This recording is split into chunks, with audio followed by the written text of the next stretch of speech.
Hi, this is JR Fibonacci.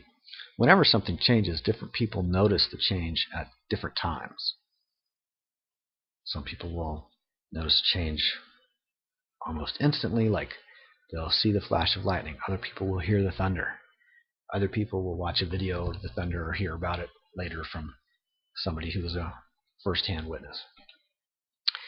One of the big things changing in humanity right now is fuel, our use of fossil fuels and energy. There are implications for many economic patterns and behavioral patterns, as well as the overall population of humans. I'd like to explore that a little bit, and I'd like to be pretty brief. I'll start with the first fossil fuel, coal. Previous to coal, firewood was a primary fuel for humans. Also, sailing ships would be propelled by wind. We also had horses and oxen and human physical muscle labor to do a variety of tasks. Once coal was discovered and began to be used in mass, we had the beginning of an industrial revolution in Europe and North America in particular. The steam engine was used. Transportation by railroad was possible. Transportation by steamship was possible. We had the Titanic.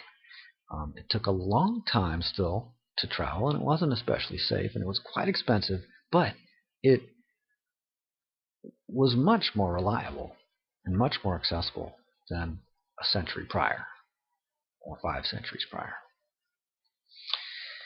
Back when the Vikings crossed to Iceland and Greenland, that was without the benefit of coal. They had to do it on wind power and muscle power and the currents of the ocean. So, coal was first. Within 100 years of coal becoming popular and electricity being widespread available in Europe and parts of North America, we had the discovery of oil as well as natural gas. And along with oil, we had 2 major new innovations in transportation, which were the automobile and the air travel in general, whether it's a helicopter or an airplane. We had air travel. Even rockets, but generally not containing human passengers, with some exceptions. So, what you have with all these fossil fuels is a really dense, easy to transport fuel. It's huge. It's huge. Humans were able to concentrate into cities that were immense cities to work in industrial plants where they could manufacture stuff because they had coal, because they had oil. Humans could all live together in these huge concentrations and work in industrial factories, and they could have their basic needs in terms of food and brought to them through agricultural resources that would all concentrate into that city and be distributed through the ports and through the grocery stores and so forth. Eventually, in our days, now we have like the super grocery stores, whatever we call it, the mega stores. Huge grocery stores, thousands of square feet, tens of thousands of square feet. Incredible markets rather than your little, a vendor who has a desktop, like 3 feet by 6 feet of stuff, or a butcher who has, several racks of lamb, or, slaughters one cow every week, and that's enough for all the people that he or she serves. So fossil fuels have allowed for huge concentrations of humans, huge increase in human populations worldwide, and again in certain places in particular. Fast transportation, cheap transportation. We can not only extract fuel cheaply, but we can take that cheap fuel that's extracted in, say, Arabia, and cheaply transport it thousands of miles to be used. That's really weird compared to the last several thousands of years of human history besides the last 100 or two. It's really weird. So, the dominoil effect.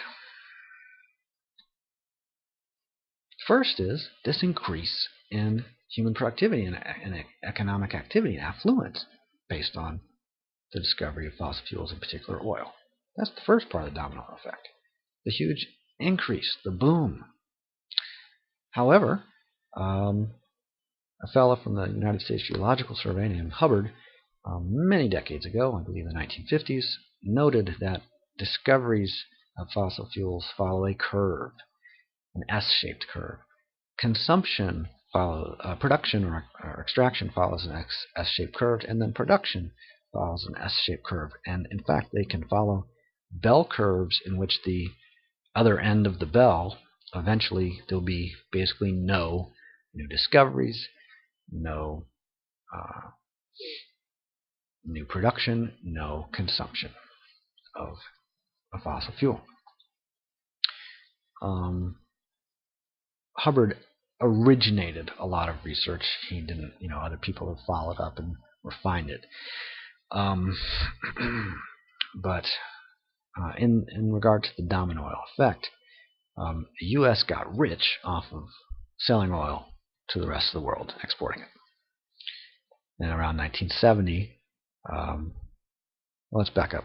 Around 1950, discovery of oil in the U.S. had peaked. So there were originally, not a whole lot of discoveries, and then as people got more interested and investment started to go into looking for oil, more and more oil was found, just as more and more coal had been found in previous decades. Initially it was a little bit, then a lot more. Then the amount of new discoveries of oil resources or coal resources slowed down, flattened, and then decreased. Less and less new discoveries. In fact, over time, the established reserves of all these fossil fuels increased dramatically, and then not so dramatically, slowed down, and then the new consumption was faster than new production. And so the established reserves started to decrease.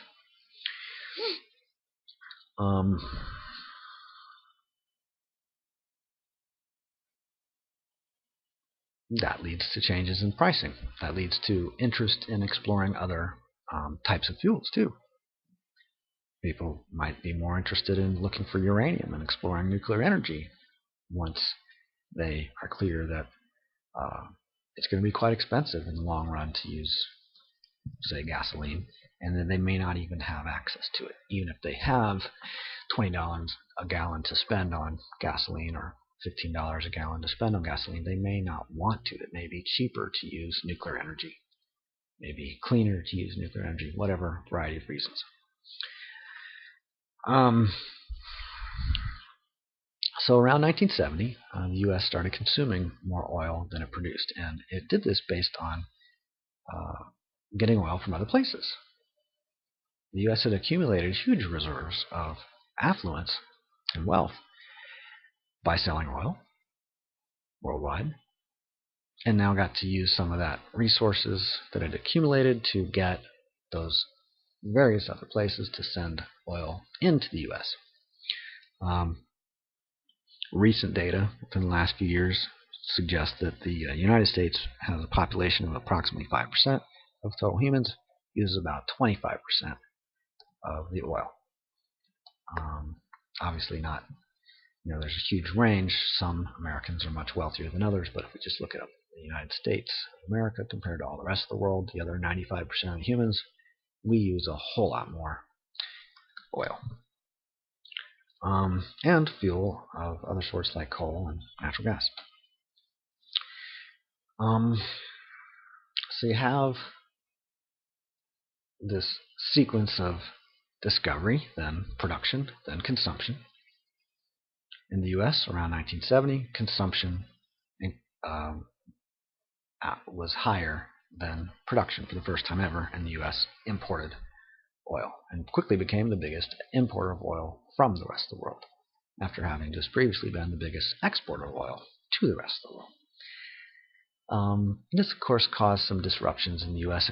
economy in the 1970s. Most people are aware of this. generally speaking. And I'm just going to give a really brief set of references here. Within the last decade, global production of oil has peaked. So new discoveries peaked quite a while ago. Production has now peaked, and so consumption globally is still increasing, but soon could peak and diminish. If the other 95% of the humans, besides those in the USA, use more or less the same amount of oil per capita as the United States, we have a few years left of oil in the world, if assuming that the USA citizens don't increase any in their consumption. However, the rest of the world isn't going to consume that much that quickly. So we probably have several decades left of oil, and quite a few decades left of coal, except for the issue that if our consumption of oil plummets and our consumption of natural gas plummets, well, we might end up using those remaining coal reserves very quickly. So overall, we might have a few decades left of fossil fuels for humanity. That presents us with an interesting situation. Obviously, one of the things that has been researched since the 1970s with the Carter administration of the United States, that presidency of Jimmy Carter, has been nuclear energy. But that's not really a primary concern in what I'm presenting as far as the historical facts. In the dominoil effect, with the peaking of consumption, peaking of production of oil in the last few years worldwide, and the continuing quick rising of consumption year after year, even more consumption, more demand, well, that resulted in oil prices going from 1999 till 2008 up by a factor of 1,200% or so, from $11 US dollars per barrel to about $148 per barrel. That interrupted business as usual in the U.S. economy, as well as in other economies that are largely dependent on cheap fossil fuels, like in the European Union and in the UK, Ireland, Greece, even Dubai, certainly Japan, the Soviet Union. So we have a lot of places that have had staggering changes in a short amount of time. The USSR was near the peak of its prominence and then within 10 years dissolved. The Mayan Empire in the Americas, near the peak of its prominence and then within a couple decades disappeared. Easter Island, they used wood as their primary resource for building ships and for firewood as well as for housing, and they used up all of their wood, and soon the human population was gone from Easter Island. In the case of the Vikings in Greenland, they lasted for 500 years. They had Vikings in Greenland. Quite a long civilization.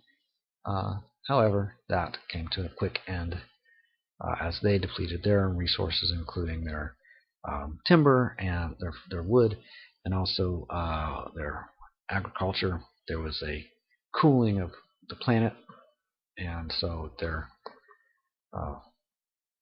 land around them wasn't producing what it had previously, and they needed to use more energy for heating purposes and so forth. And the Eskimo culture of the Inuit superseded or outlasted the Vikings. The Vikings disappeared from North America, and the Inuit continued to be more or less thriving. So we're facing some really major changes in the near future. People who are willing to face directly the simplicity of these changes, I welcome to conversations about adjustments that we can make as individuals, not just like what politicians should do, but what we as individuals can do to continue to thrive and prosper and maybe reduce our consumption of certain kinds of fuel altogether. Thank you for your interest.